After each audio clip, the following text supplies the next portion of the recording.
Hi guys, Chris here with Super Savvy Travelers. Before you do anything, please like this video and subscribe to our channel.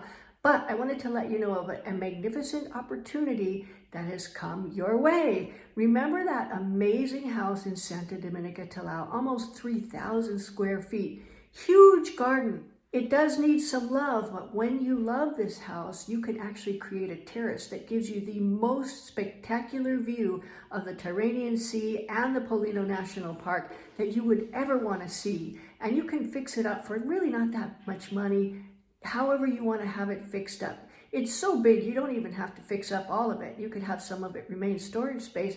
The garden is massive. It's right a stone's throw from the historic center, so you don't even need a car to go in and go do your shopping, go have a coffee, or do any of that stuff, and then you come home to these spectacular views and your beautiful backyard. I'm putting a link down in the details section so you can go see the video. We did a walkthrough with Antonello, the architect, and it gives you all of his ideas on what he would do. Again, you don't have to do all of them. You could only fix up the top part of it if you want to for very little money and have a spectacular place. Take a look, you guys, and make an offer.